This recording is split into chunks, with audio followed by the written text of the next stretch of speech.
देखो एक्सरसाइज 10.2 का question number 5 दिया है, prove that the perpendicular at a point of contact to tangent to a circle passes through the centre. देखो इसमें question में बोल दिया है कि prove that the perpendicular at the point of contact to tangent.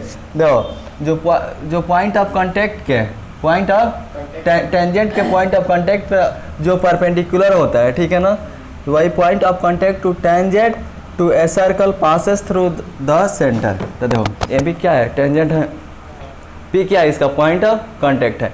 तो क्वेश्चन में बोला है टेंजेंट के पॉइंट ऑफ कॉन्टैक्ट पे जो परपेंडिकुलर होता है, यानी जो 90 डिग्री का एंगल बनता है, वो लाइन कहाँ से पास होता है जी, तो सेंटर से पास होता है। यानी अगर ए बी टेंजेंट है, पॉइंट पी क्या है जी, ये जो पॉइंट पी है पॉइंट ऑफ कॉन्टैक्ट है, ये पी पॉइंट ऑफ कॉन्टैक्ट है। तो पॉइंट ऑफ कॉन्टैक्ट नहीं, पी पर जो परपेंडिकुलर रहेगा ना, जो परपेंडिकुलर रहेगा वह लाइन कहाँ से पास होगा, तो सर्कल के सेंटर से। यही ना क्वेश्चन में बोला है कि सर्कल से सेंटर से पास होगा, जो पॉइंट ऑफ कॉन्टैक्ट पे परपेंडिकुलर होगा। तो देखो पहले इसमें दिया क्या है, क्वेश्चन में दिया है कि a circle with centre O. देखो हम लोग क्या किए, एक सर्कल ड्रॉ कर लिए जिसका सेंटर क्या है जी, ओ है, and a tangent A B touch the circle at P. और ए बी टेंजेंट जो सर्कल के पॉइंट पी पर क्या कर रहा है, टच कर रहा है। ये ड्रॉ किए, कोई दिक्कत।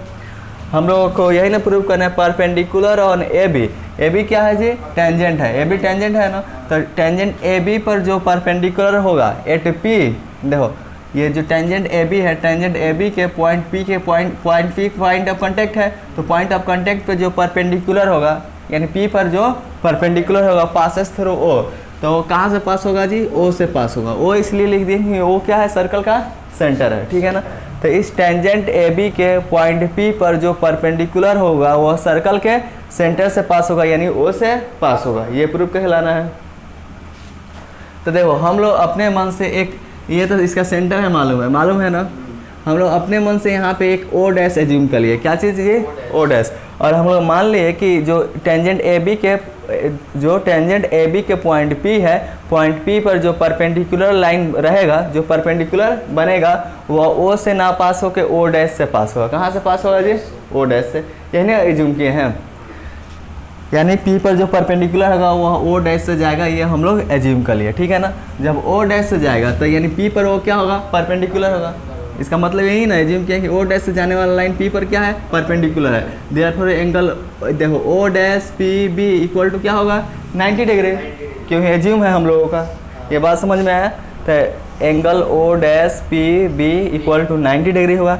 90 डिग्री इसलिए होगा क्योंकि हम लोग एज्यूम किए हैं कि जो पी पर परपेंडिकुलर बनाएगा एंगल, वो कहाँ से पास होगा, ओ डैश से पास होगा, ओ से पास नहीं होगा। इसलिए हम लोग लिख दिए angle O dash P B equal to 90 degree. इसको मान लिया इक्वेशन फर्स्ट।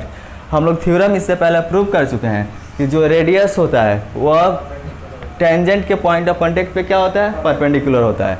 तो बताओ तो अगर इस सर्कल का सेंटर ओ है, तो ओ से ये ओ पी का डिस्टेंस क्या कहलाएगा, रेडियस कहलाएगा, क्योंकि पॉइंट पी कहाँ है, सर्कमफेरेंस पे है, तो ओ पी रेडियस हो गया ना, और ए बी क्या हो गया, टेंजेंट हो गया।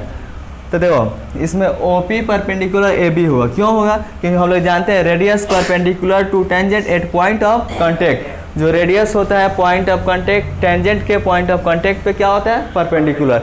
Therefore angle O P B equal to क्या हो जाएगा जी, 90 डिग्री। तो angle O P B equal to 90 degree. देखो from first and second, first और सेकेंड से देखो angle O dash P B भी 90, एंगल ओ पी बी भी 90, दोनों 90 है ना।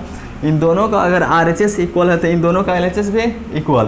तो इसका L H S angle O dash P B, angle O dash P B, इसका L H S angle O P B, ये दोनों आपस में क्या होंगे, इक्वल होंगे।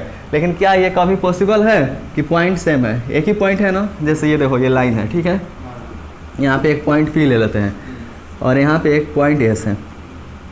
देखो हम पॉइंट पी से भी हम लोग क्या कर दिए, मान लिए 90 डिग्री है, यहाँ पे एक पॉइंट पी डैश लिए और पी डैश से भी 90 डिग्री। क्या ये कभी संभव है, ये कभी पॉसिबल नहीं है कि सेम पॉइंट पे सेम, देखो ये सेम पॉइंट है ना, सेम पॉइंट पे दो डिफरेंट पॉइंट से 90 डिग्री का एंगल बने, ये कभी संभव है ही नहीं, ये पॉसिबल नहीं है, ठीक है ना। ये कब पॉसिबल होता है कि P से भी परपेंडिकुलर बनेगा और P डैश से भी परपेंडिकुलर बनेगा, ये तब पॉसिबल होगा जब यह पॉइंट P डैश है ना, या P डैश यहाँ ना होकर ये P पर ही स्थित हो, दोनों सेम पॉइंट पे स्थित हो, और दोनों सेम पॉइंट पर रहेंगे तो क्या होंगे, परपेंडिकुलर होंगे। तो वही देखो angle O dash P B, angle O P B, ये क्या ये दोनों इक्वल हो सकते हैं? कभी नहीं हो सकते, ये नॉट पॉसिबल है।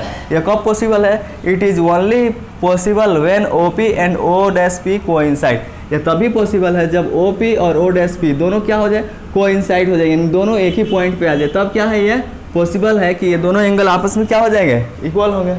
इसका मतलब ये हो गया कि hence perpendicular on A B at P passes through O, यानी पी पर जो परपेंडिकुलर बनेगा, जो लाइन परपेंडिकुलर बनाएगा वह कहाँ से पास होगा जी? ओ से पास होगा। ओ डैश से पास नहीं होगा, क्योंकि इन दोनों एंगल को इक्वल होने के लिए इन दोनों को क्या होना पड़ेगा? यहाँ पे कोइंसाइड होना पड़ेगा, ठीक है ना।